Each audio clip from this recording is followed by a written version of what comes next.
에스겔서 38장 12절을 보면 세상 중앙에 거주하는 백성이라고 하는 표현이 나옵니다. 하나님의 영에 감동된 에스겔, 세상의 중앙을 어디라고 표현했느냐면 예루살렘을 말하고 있는 거예요. 예루살렘 성에 평안히 거주하고 있을 때 이제 마지막 때 어려운 일이 일어난다는 걸 예언한 거예요. 왜? 세상의 중앙이 예루살렘일까요? 그런 생각 안 해보셨죠? 포항이 세상의 중앙 아닙니까? 예수 그리스도의 보좌가 있는 하늘의 새 예루살렘의 모형, 그림자, 예표가 땅에 있는 예루살렘이기 때문에 그래요. 그러니 우리가 우리 마음의 성이라 그러잖아요. 마음의 벽이 있다 그러잖아요. 이 마음이 성인데 땅에 있는 우리 마음은 우리 존재에 우리가 거룩한 나라인데 땅의 예루살렘이에요. 많이 오염되고 전쟁 나고 이러잖아요. 그러나 우리 마음이 어디에 두어야 되냐면 가장 높은 하늘에 있는 바로 새 예루살렘 성, 그게 하나님을 닮은 새 마음입니다. 거기에 딱 가 있어야 돼요. 그래서 우리도 우리 마음이 하늘의 예루살렘 성과 같은 마음과 땅의 예루살렘 성과 같은 마음이 있어요. 예루살렘의 왕 멜기세덱 대제사장이신 예수님 예루살렘의 왕입니다. 우리 마음의 왕입니다. 자신을 희생의 제물로 예루살렘 성전에 지극히 존귀한 자가 머무르는 지성소, 법궤, 그 위에 은혜의 보좌가 있어요. 원래 그게 심판의 보좌였는데 왕이, 대제사장이 자신을 희생 제물로 피 뿌렸기 때문에 그래서 온 세상에 임한 죄와 사망의 바이러스의 저주가 대속되어진, 갑지불이 되어진 거예요. 그 은총으로 모든 피조물이, 그리고 그를 믿는 모든 인류가 살 길, 영원히 사는 구원의 길이 열린 것입니다. 그런데 반드시 그와 연합되어 믿음으로 연합되는 백성에게 이 구원의 길이 열리는데 우리가 믿으니까 구원받은 거예요. 그러나 두렵고 떨림으로 우리 몸이, 영혼이 구원받았어도 몸이 완전히 회복되고 우리의 혼도 주의 마음으로 새롭게 되는 그때까지, 완성될 때까지 이 믿음을 버리면 됩니까? 안 됩니까? 육체는 죽여도 영혼은 죽일 수 없는 자들에게 절대로 굴복하면 안 돼요. 아시겠습니까?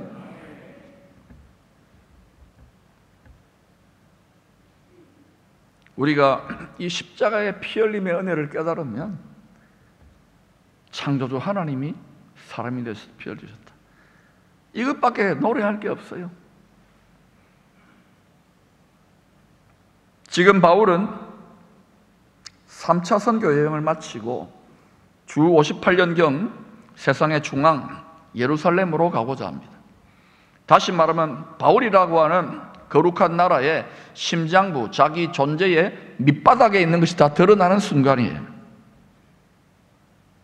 불과 2, 3년 전 에베소에서 엄청난 부흥을 경험했음에도 바울은 예수의 영에 사로잡혀서 사랑하는 성도들의 만류를 뿌리치고 기어코 예루살렘으로 가고자 합니다.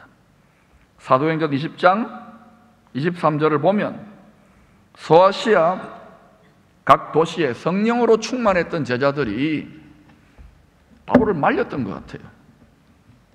오직 성령이 각 성에서 내게 증언하여 결박과 환난이 나를 기다린다 하시니, 또 21장 4절에서도 두로에서 일주일을 머무는데 제자들이 말립니다.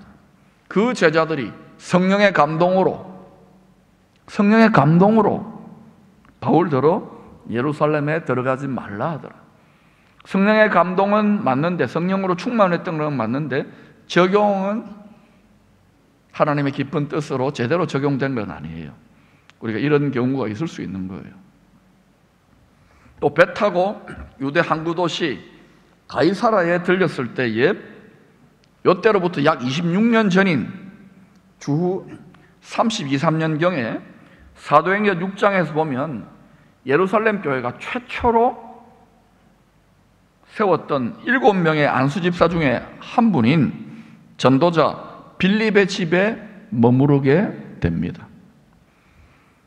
이 빌립 집사가 26년 동안 계속해서 복음을 전하는 일을 포기하지 않고 믿음이 계속 무럭무럭 성장하니까 호칭이 바뀌어요. 빌립 집사, 빌립 안수 집사에서 복음 전도자 빌립, 신학교가 있었던 것도 아닌데 하나의 공인된 그런 호칭이 된 거예요. 여러분, 우리가 끝까지 자신의 은사나 사명, 우리는 다 복음 전파 사명이 전부 다에게 주어져 있습니다. 목사나 전도사에게만 주어지는 게 아니라 모두 다에게 주어져 있어요.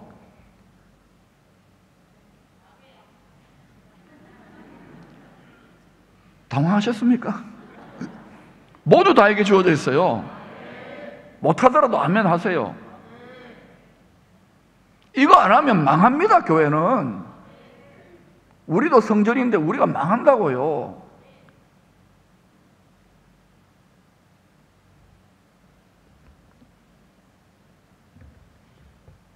여러분이 탁 입이 막히는 거 보니까 제가 당연한 걸 물어서 그런가 봅니다. 우리가 사명을, 복음 전도의 사명을 끝까지 포기하지 않고, 이거 하다 보면 시험이 있어요. 어려움이 있어요. 핍박도 있어요. 오해도 받고 그래요. 왕따도 당하고. 그런데도 계속 이 맡기신 사명이라고 생각하고 계속 전진하면서 말씀을 전파하면 믿음은요, 반드시 성장하고 성숙하게 되어 있습니다.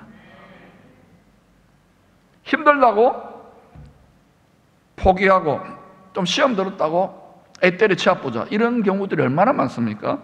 그래서 좀 쉽고 편안한 삶으로, 경상도 표준말을 쓸게요. 시부지기 안주하게 되잖아요. 그러면 미지근해지기 시작해요. 게을러지기 시작해요. 그렇게 되면 어떻게 되느냐? 영혼의 성장은 반드시 멈추게 됩니다. 그리고 점점 퇴보하기 시작합니다.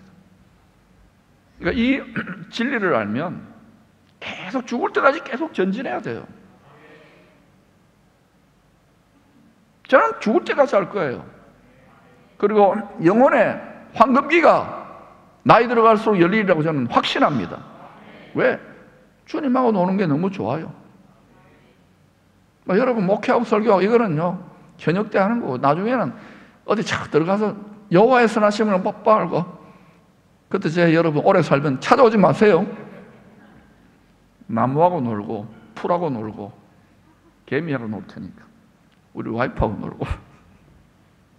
여러분, 여호와의 선하심을 맛보아하시기를 축원합니다. 그 맛을 할 때 여러분의 초고령 사회의 노년기가 황금기가 되는 거예요. 영혼에. 우리는 세상에 그렇고 그런 할아버지 할머니하고 달라야 됩니다. 여호와가 선하신 맛을 모르니까 세상의 늙은이들하고 다를 바 없이 탄식하며 늙어가는 거예요. 입맛을 바꾸시기를 축원합니다. 빌립에게 딸이 넷이 있습니다. 최진사 댁에는 셋이 있는데, 경건한 부모, 빌립만 전도했겠어요? 부인도 열심으로 생업을 꾸려가면서 자식 키워가면서 복음 전파를 하는데, 이 딸내미 4명이요 처녀입니다. 결혼도 안 했는데 다 얼마나 성령으로 충만했든지 예언의 은사를 받아 예언하는 사람들이에요. 예언하는 사람들. 앞으로 예언이나 이게 선지나 선견적 은사가 굉장히 활성화되어야 되는데, 한국 교회는 지금 이런 데들 너무 닫혀 있어요. 전 세계는 이런 부분에 굉장히 앞서가는데, 또 많은 오해나 신학적인 오류나 또 임상적으로도 준비가 너무 안 돼 있어요. 그러나 때가 되면 이제 조금씩 준비해야 돼요. 왜? 미리 대비해야 돼요. 미리. 성경에 다 나와 있어요. 기본은. 이 딸들, 예언하는 딸들도 다 아는 거예요. 이제 기도하다 보니까. 그리고 빌립 집사도 그 부인도 가지 마세요. 가면 고생합니다. 이런 상황에서 사도행전 11장 28절에서 온 천하가 크게 흉년될 것이라고 정확하게 예언해서, 이 사람은 예언을 많이 했던 것 같아요. 그래서 공인된 공적 권위를 인정받은 아가보 선지자가 또 그 집에 찾아옵니다. 찾아와서 자기가 기도 중에 본 성령의 환상을 나누면서 바울이 이렇게 결박당할 것이니까 가지 마세요. 이러니까 분위기가 어때요? 전체 대사가 절대 가면 안 되는 분위기야. 그래서 12절에 보니까 빌립 집에 모인 빌립의 가족들과 아가보 선지자와 제자들과 또 몇 사람 더 있었겠죠. 전부 다 가지 마세요. 가지 마세요. 여러분, 이 정도 되면은 아무리 지가 사도라도 생각을 바꾸고 포기해야 되는 거 아닙니까?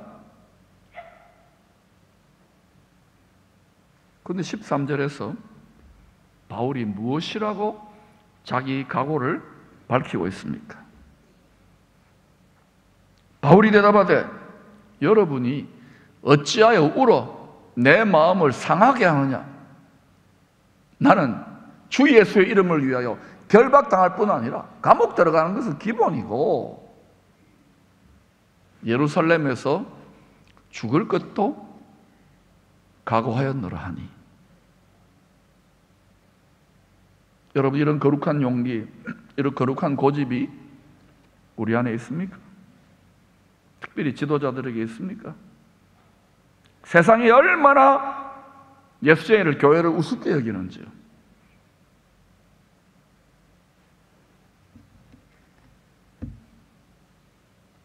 우리가 이런 용기를 가지면은 세상이 두려워 떱니다. 세상의 공중권세 잡은 자들이 두려워 떨기 시작, 역전이 일어나요. 여러분, 왜 바울은 잘못하면 죽을 수도 있는 예루살렘 행을 이토록 고집하는 것일까요? 선지자나 예언언사자들도 막 가지 마라 그러는데, 혹시 여러분 이런 반발심이 생기지 않습니까? 당신만 예수 믿어? 사도면 다야? 우리도 성경 알아. 우리도 복음 전해. 기도도 하고 성령의 은사도 있어. 당신 너무 지나친 거 아니야? 그 사람이 말이지. 우리 정도껏 해야지 말이야. 좀 말리면 절제하는 맛이 있어야지. 그러다 죽는 수가 있다고. 실제로 이때로부터 약 10년 후에 바울은 로마의 네로 황제에 의해서 하나님의 때가 되니까 목배임 당해 순교합니다. 그리고 이 악역의 사명을 네로 황제는 다 하고 지는 자살했는지 하여튼 뭐 타살인지 아주 죽습니다. 악한 그릇은 악한 용도로 쓰고. 여러분, 바울이 부러워요? 네로 황제가 부러워요? 에이, 아닐 것 같은데. 우리는요, 예수 믿어도 네로 황제를 더 부러워합니다. 왕이 하면 돼봐야지. 부귀영화를 누려봐야지. 우리가 예수를 믿는 것 같지만, 성경을 믿는 것 같지만, 사실은 깊은 마음속 밑바닥 우리의 예루살렘 성에서는 다른 게 들어앉아 있어요. 그러니까 용기가 없지요. 혈기왕성해도 용기가 없어요. 복음을 자랑할 용기가 없는 거예요. 목사인 우리도 그런 경우들이 많은데.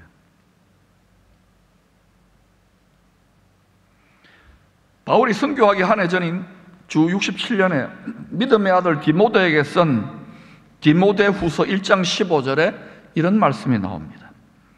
아시아에 있는 모든 사람이 나를 버린 일을 내가 아나니. 이거는 안 믿는 아시아 사람들 말하는 게 소아시아 사람들. 믿는, 바울이 전도해서 수천 수천 명의 아시아에 있는 성도들이 바울을 버렸다는, 모른다는. 왜? 아마 로마 제국 하에서 소아시아 지역도 속주니까 바울 현상 수배를 해놓고 언론으로 계속 프레임을 짜서 바울 잡아온다고 하고 바울하고 친하면 잡아 넣는다고 그런 이야기 했겠죠. 모른다고 외면하는 거예요. 딱 잡아떼는 거예요. 이게 여러분 성도들이 의리가 있는 것 같아요. 또 디모데 후서 4장 15절에서도 16절입니까? 비슷한 고백이 나옵니다. 내가 처음 변명할 때에 나와 함께한 자가 하나도 없고 다 나를 버렸으나 그들에게 허물을 돌리지 않기를 원하노라. 변명한다는 것은 복음 전하는 것도 있지만 재판정이나 이런 데 끌려가서 또는 성도들 만나가지고 자기가 왜 이런지 이런 거 이야기해도 나와 함께한 자가 없다는 거야. 다 나를 버렸어. 왜? 이 인간하고 가까이 하다가는 나 고생하겠다. 내한테 좀 지장이 있겠다. 그들에게 바울은 허물을 돌리지 않기를 원하노라. 여러분, 그러니까 제 말을 잘 이해하셔야 돼요. 예수 적당하게 믿었어요. 대충 믿었어요. 너무 믿어버리면요, 바울처럼 되어져요. 여러분, 복음을 위하여 여러분에게 맡기신 사명의 땅 끝까지 온전히 순종하는 삶은 가족들이나 또 가까운 친구들과 갈등이 일어납니다. 이전에 일어나지 않았던 전쟁이 일어납니다. 뿐만 아니라 심지어 교회와 성도들에게도 그렇게 환영을 받지 못하는 좁고 협착한 힘든 길이라는 것을 우리는 바울을 통해 발견할 수 있습니다. 그런데 우리는 바울 여러분 물어보겠습니다. 그래도 이 길을 꼭 가야만 할까요? 고생인데요? 왕따 당하거나 버림받을 수도 있는데요? 여러분, 저보다 믿음이 좋은 것 같아요. 그럼 여러분은 가세요.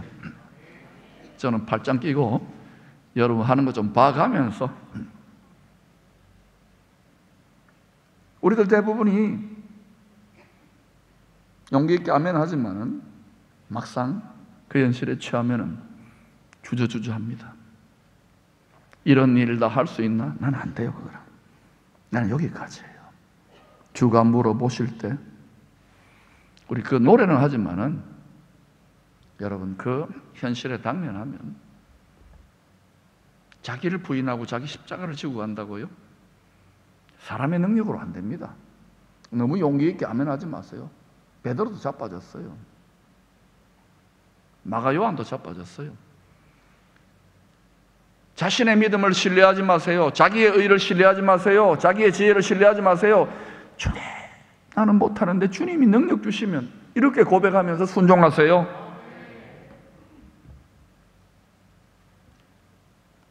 우리는 반드시 기쁨의 공동체는 이 길로 가야 삽니다.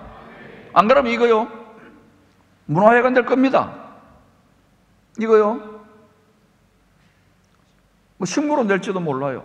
유럽의 교회들이 본을 보여주, 우리는 거기는 500년, 1000년은 해먹었는데 주 오실 때까지 계속 이 길을 걸어가십시오.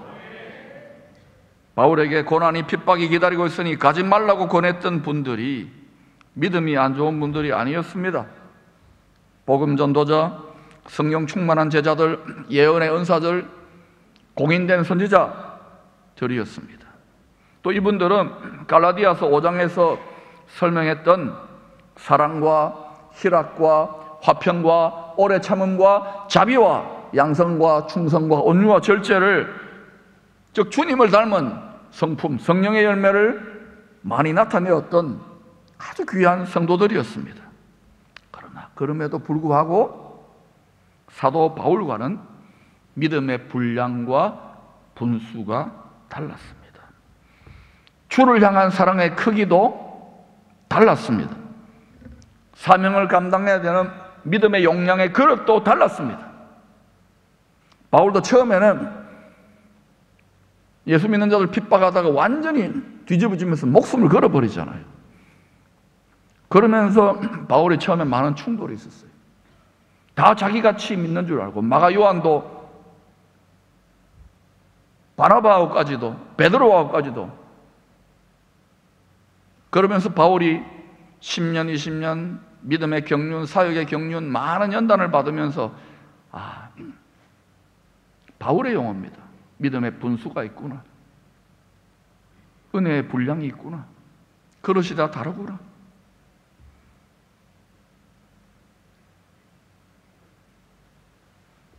교회 최고 지도자 사도입니다.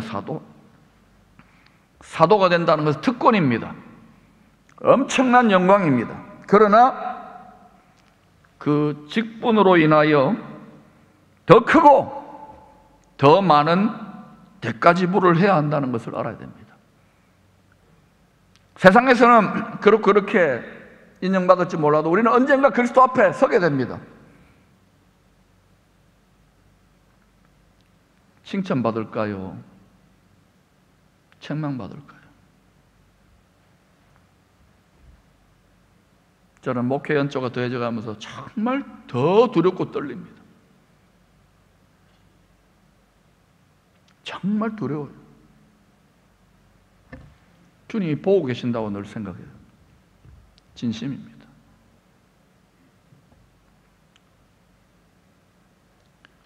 교회 크다고 여러분 바깥에 나가서 뭐 하는지, 지금 또 뭐 예배도 대면자라는 나가서 무슨 짓 하는지 저는 몰라요. 또 와서 아멘하고 얼굴 마스크 끼고 이렇게 인사하고 하지만은, 또 좀 뭐 보이지도 않는 사람도 있지만은, 주님은 불꽃 같은 눈으로 수많은 의인들의 믿음의 선진들과 심지어는 타락한 천사들이 귀신들과 우리를 섬기는 천사들까지도 불꽃 같은 눈으로 보고 있어요. 근데 우리는 기독교인인데도 유물론자처럼 되어가지고 여기가 전부 다 있냐, 안 보는 줄 알고 묵시가 숨어있는 하나님의 계시가 감추어져 있으니까 성도들조차 방자에 행해요. 두려워하지 않아요. 겁이 없어요. 경외함을 배워야 돼요. 경외. 하나님은요, 우리와 똑같은 존재가 아닙니다. 우주의 주관자입니다. 앞으로 이 세상의 높은 권세자들은 점점 유물론자들, 믿어도 유물론자 비슷한 사람들에게 돈깨를 맞고 권력을 맡을 겁니다. 미디어도 전부 다 그렇게 돌아가잖아요. 오직 교회만이 하나님의 구원의 지혜를 이야기하는 거예요. 그리스도 안에. 이 믿음을 굳게 지키기를 축원합니다. 개인의 종말이 있듯이 세상의 끝이 분명히 있습니다.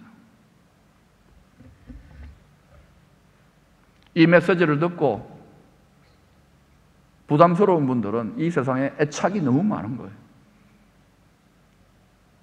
준비하세요. 천국으로 이민 갈 준비. 1000년 뒤가 될지 100년 뒤가 될지 몰라도 여러분 자녀도 그렇게 가르치고 준비해야 돼요. 왜? 그 아이들도 100년, 200년 뒤에는 다 따라와야 되잖아요. 근데 우리가 어리석고 미련한 거예요. 그 눈앞에 그게 전부 다 영원히 가는 것처럼 우리 그렇게 죄의 후유증으로 영혼의 중증 장애인이 되어 있다고요. 날마다 우리 영혼의 거울인 말씀을 통하여 하나님의 뜻과 계획을 볼 수 있기를 축복합니다. 바울은 자신과 같이 택함받은 교회 지도자들을 하나님은 더 높고 깊은 지혜를 따라 더 많이 낮추시고 더 깊이 연단하시는 하나님의 뜻의 신비를 처음부터 깨달은 게 아니에요. 사명을 감당하는 과정에서 이런저런 크고 작은 어려움과 시련과 시험들을 많이 겪으면서 깨닫게 되었어요. 우리 이제 아마 몇 개월 뒤에 교회 지도자 세울 겁니다. 너무 되고 싶어 하지 마세요. 저는 목사 빼고 다 한다 그랬어요. 그리고 신학교 안 가려고 했는데 억지로 가가지고 이제 열심히 해보려고 공부도 하고 막 목회도 열심히 하는데 좀 도와주시는 것 같더니 또 잘 안 도와주셔. 안 한다고 할 때는 막 도와주시고 열심히 할 때는 또 잘 안 도와주시고. 하나님은요 사랑이기 때문에 밀당의 천재입니다. 여러분 중에 지금 믿음이 어리고 초신자인데도 막 너무 좋아서 막 하나님이 나만 사랑하고 응답되고 이런 분들이 있는가 하면은 지금 여러분 응답 안 되고 막 괴롭고 나는 버림받았나 이런 분들 있죠. 왜 그런지 아십니까? 하나님의 사랑에 더 깊이 물을 찾아 생수를 찾아 뿌리 내리라는 거예요. 바울이 뭘 깨달았느냐?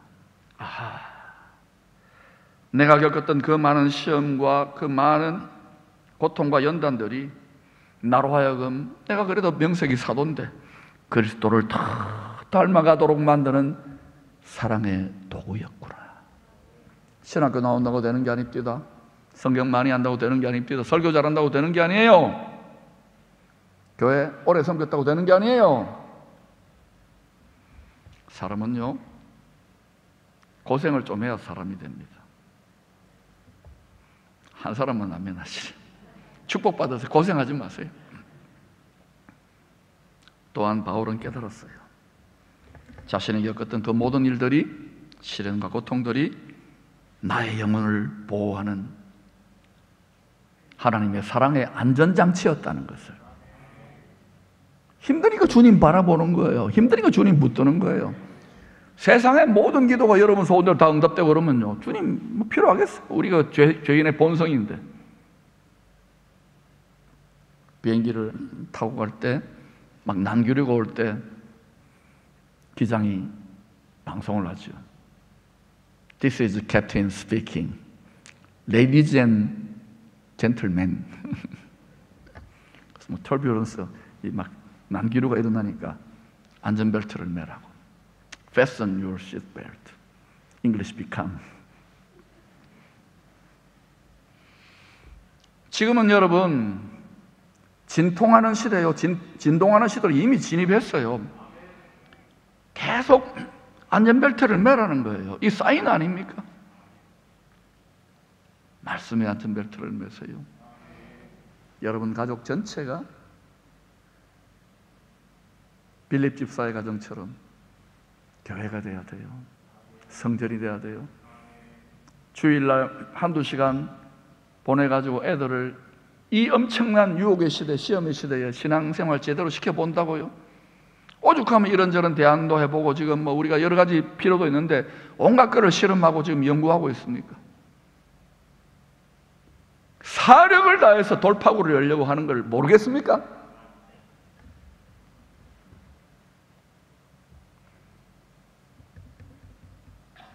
사력을 다해 돌파구 여는 것은 주님과 계속 더 깊이 교제하는 거예요. 그러면 주님이 하셔요.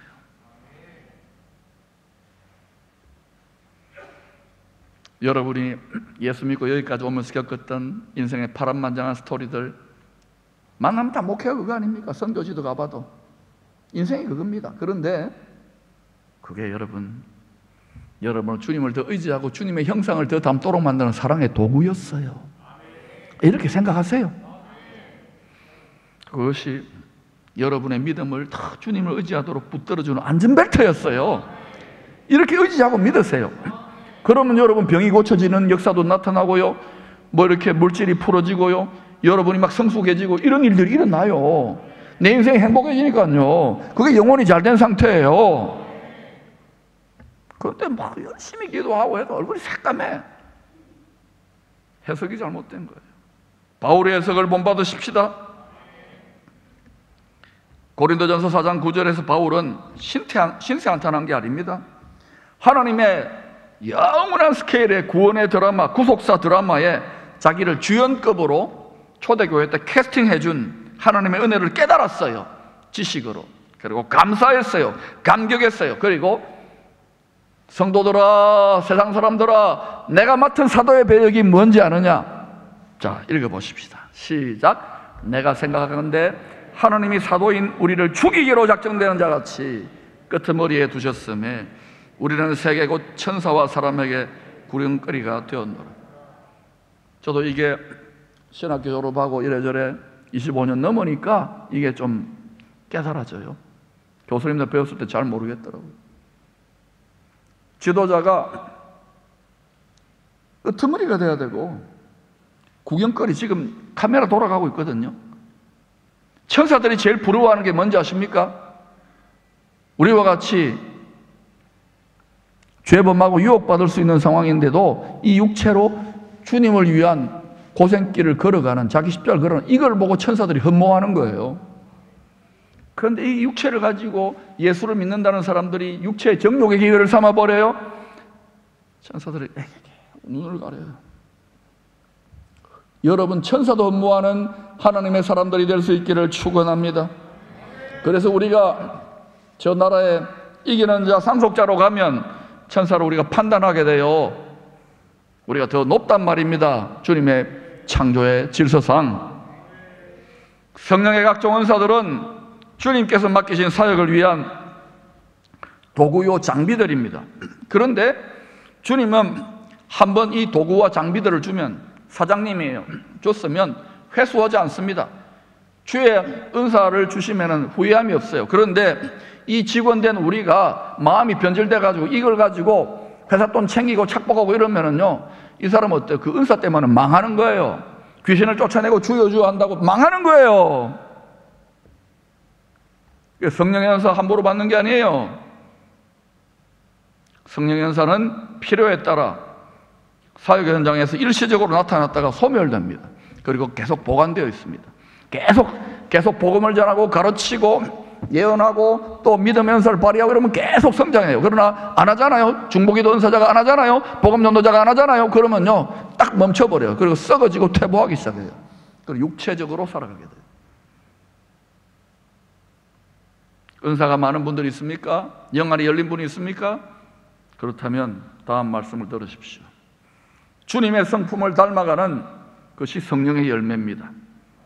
성령의 열매는요, 일생에 걸친 자기 마음밭에 돋아나는 씀뿌리의 더러운 잡초들을 날마다 뽑아내는 수고를 해야 됩니다. 저는 이 교회 화단이 있고 뒷산이 있고 그러니까 자주 이렇게 봅니다. 그러면요, 작년에 뿌리지도 않았던 것들이 막 쑥대밭처럼 막 잡초들이 자라나요. 왜 교역자들에게나 우리 야생화 팀일은 또 뭐 집사님들, 장로님들에게 이거 자꾸 하라고 하는지 아십니까? 그게 뭐 교회 이쁘게 하는 것도 있지만은 여러분 마음밭이 이게 실상인 거예요. 그러니까 여러분 집에 있는 정원이나 화분만 가꾸지 말고 여기 와서 말씀과 기도의 곡괭이와 낫과 그리고 삽을 가지고 전정가위를 가지고 여러분 교회 가꾸면서 밭을 가꾸면서 내 마음밭을 이렇게 좋은 마음밭으로 30배, 60배, 100배로 만드는 좋은 마음밭으로 가꾸는 하나님의 지혜를 배울 수 있기를 축원합니다. 우리 마음밭에 주님의 성품을 닮은 성령의 열매가 점점 맺히고 있다는 가장 분명한 증거가 뭐냐고요? 간단합니다. 여러분이 주님이 자기 십자가를 달게 지고 간 것처럼 우리 또한 우리 몫에 태인 자기 십자가를 즐겁게 지고 갈 수 있는 인격적 변화가 성령의 열매, 주님을 닮은 성품의 가장 확실한 척도입니다. 그거 하지 않고 이것저것 다 엉터리예요. 여러분이 주님을 사랑한다고요? 교회를 사랑한다고요? 주님을 향한 사랑이 커지는 만큼 여러분의 십자가가 아무리 무거워도 즐겁게 지고 갈 수 있는 거예요. 목사님, 나는 십자가가 너무 무거워요. 나는 너무 괴로워요. 너무 고통스러워요. 죄송하지만 깊이 들어가 보면 주님을 향한 사랑이 작은 거예요. 그 십자가 감당할 수 있는 사랑이 적은 거예요. 자기 사랑에 대한 애착, 자기 가족에 대한 애착, 이 세상에 대한 애착이 너무 강한 거예요. 착 달라붙어 있어요. 그거 끊으세요. 하나님이 자꾸 끊어주고 계시잖아요. 도와주고 계시잖아요. 큰 풍파 일어나는 것 세상 줄 끊으라고요. 그래야 한국교회도 이 시대에 열방을 향한 사명을 감당할 수 있는 거예요. 이러한 자기 십자가 즐겁게 질 수 있는 성품의 변화가 없다면 여러분이 아무리 많은 경험이 있고 몇 대째 신앙의 가정이고 우리 할아버지가 순교자라도 아무리 많은 신학적 지식이 있고 은사가 나타나더라도 아무리 설교를 잘하고 교회가 아무리 크더라도 주님의 눈에는 다 영적인 어린아이, 육신에 속한 그리스도인들이 되는 거예요. 성령의 은사와 열매, 주님의 능력과 성품은 상호 보완적인 특성이 있습니다. 힘만 세가지고 좋겠습니까? 인격도 훌륭해야죠. 인격만 가지고 밥 먹습니까? 능력이 있어야죠. 성령의 은사와 열매는 서로 상호 보완적입니다. 그러나 주님은요, 이 성령의 열매와 또 주님의 인격을 닮은 그 열매를 반드시 어떻게 하느냐? 불로써 연단해요. 많은 시험과 시련과 이걸 통해서, 유혹을 통해서 연단해서 보석 같은 신랑을 향한 사랑의 마음을 따라 성령의 열매도, 성령의 은사도 발휘되게 그렇게 디자인하셨어요. 그러니까 은사 많이 받은 분들은 더 많은 연단과 시련이 있죠. 축복인 줄 아세요. 안 그러면 여러분 사고 쳐요. 주님을 닮았다고요? 더 닮으라고 스파링 파트너를 붙여요. 왼수를 붙이고요. 직장에서 막 갑자기 어려운 일 생기고요. 그때 성과로 올라오지요. 이게 올라오면 아직 멀은 거예요. 그러면 주 앞에 와서 그 인간 벼락 떨어지라고 저주하지 말고 주님을 더 닮아가게 해달라고. 주님도 그렇게 우리에게 본을 보이셨다면 하물며 주의 뒤를 따르는 우리들은 이 큰 공동체, 저는 여러분 제가 또 일정하게 하나님 때까지 하고 또 다음에 또 어떤 지도자가 오겠죠. 그럼 여러분 여기 대대로 여기에 터받고 살아가는 분들 잘 생각하셔요. 여러분의 놀이터가 아닙니다. 두렵고 떨림으로 주의 뜻을, 주의 지상사명을 끝까지 그 고집스러운 길을 바울처럼 걸어갈 수 있기를 축원합니다. 불로서 연단된 보석 같은 사랑의 가장 확실한 증거가 뭐냐고요? 사랑하는 대상, 여러분이 사랑하는 대상을 위하여 기꺼이 고통을 감수하겠다는 마음입니다. 아내들이요, 남편을 사랑하십니까? 남편의 부족과 허물이 없는 사람이 어디 있어요? 아내들은 잔소리에 특권이 있습니다. 그러나 그 남편의 허물과 연약으로 인한 여러분의 고통을 달게 감수할 수 있을 때 진실로 남편을 사랑하는 현숙한 아내가 되는 거예요. 그때 남편이 변해요. 남편들이요, 아내를 사랑하십니까? 아내의 연약과 허물도 기꺼이 품을 수 있는 고생을 감수할 때 진실로 아내를 사랑하는 남편의 진정성 있는 사랑이 드러나는 거예요. 사랑한다 아이가 장미꽃 한 송이 주고 그걸로 떼어지지 마세요. 부모들이요, 자식을 사랑합니까?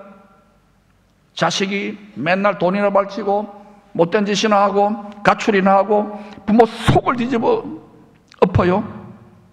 그걸 통해서 여러분은 내가 저 자식을 진실로 하나님 아버지의 사랑으로 사랑하는지를 훈련하고 있는 거예요. 여러분이 진실로 하나님 아버지 사랑의 분량까지 가면은 집 나간 자식도 돌아와요. 부모를 통하여 하나님을 보기 때문에 복종하기 시작해요.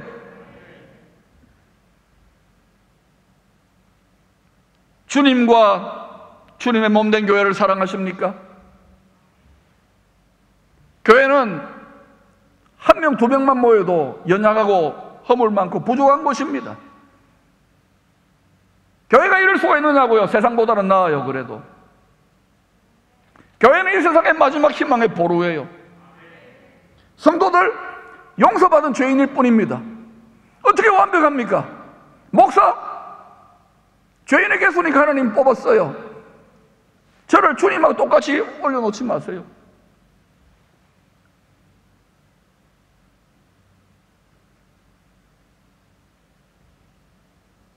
사랑한다고요? 그렇다면 연약하고 허물 많은 교회와 성도들을 주님이 십자가에 피 흘려 죽기까지 사랑하신 그 마음을 여러분이 본받아야 돼요. 뭐 비판하고 비난하고 말하고 파당을 짓고 분열하고, 전 세계가 다 그래. 전 세계가 망조 들린 거예요.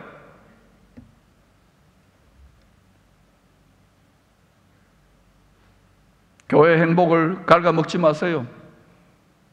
마음밭을 잘 관리하세요. 특별히 교회 지도자들은 쓴뿌리가 돋아나 다 쑥대밭 되기 전에 사무엘상 6장에 새끼 송아지들의 만류를 뿌리치면서까지 영광의 법궤를 실은 수레를 눈물을 흘리며 음매하면서, 뒤에는 새끼 송아지가 엄마 안 돼 하는데 음매하면서 끌고 가는 벳세메스로 번제물이 되기 위하여 가른 어미소의 심정이 주님의 심정이고 바울의 심정인 거예요. 우리가 얼마나 애착이 많습니까? 새끼들을 향한 애착, 우리 자신에 대한 애착, 이 세상에 대한 애착. 분량이 있고 정도가 있지만은 더 큰 그리스도의 사랑에 집착될 수 있기를 축원합니다. 모든 성경에 많은 시험과 연단을 이기고 승리했던 하나님의 선진들은 전부 다 지독할 정도로 하나님께 애착을 가졌어요. 하나님께 집착을 가졌어요. 그게 여러분 마음을 다하여 생명을 다하여 집착하라는 거예요. 사랑이 집착이에요. 어디에 집착하고 있습니까? 자식입니까? 자기 육체입니까? 성공입니까? 이거 내려놓고 only one thing, 주님에 집착하는 순간, 아하! 내 뜻을 알았구나. 너희가 내 안에 가고 내 말이 너희 안에 거하는구나. 무엇이든지 원하는 대로 구하라. 나라의 반이라도 주겠다가 되는 거예요. 뭐 이것저것 많은 사람들, 돈 많고 권력 많고 지식 많은 사람 배출해 놓았지만 교회가 그럴듯한 말들을 하지만은 주님의 벳세메스로 가는 어미소의 마음을 가진 사람이 몇 명이 될 것 같아요. 그래도 이 민족에게 있는 줄로 믿습니다. 이 교회에 있는 줄로 믿습니다.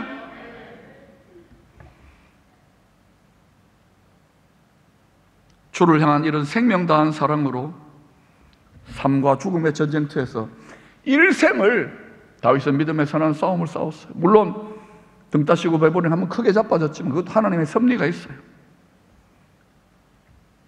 그 목숨이 오고 가는 피 튀기는 전쟁터, 여러분이 직장이 전쟁터고 인생이 전쟁터고 학교가 전쟁터고 생존 경쟁이 전쟁터 아닙니까?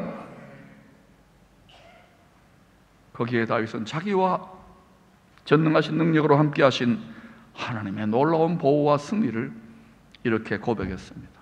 이건 노래만 부르는 게 아니라 체험적으로, 일생 체험적으로 노래했다는, 같이 읽어보십시다. 시작. 이르되 여호와는 나의 반석이시요 나의 요새시요 나를 위하여 나를 건지시는 자시요 내가 피할 나의 반석의 하나님이시요 나의 방패시요 나의 구원의 뿌리시요 나의 높은 망대시요 그에게 피할 나의 피난처시요 나의 구원자시라. 나를 폭력에서 구원하셨도다. 나를 폭력에서 구원하셨도다. 나를 폭력에서 구원하셨도다.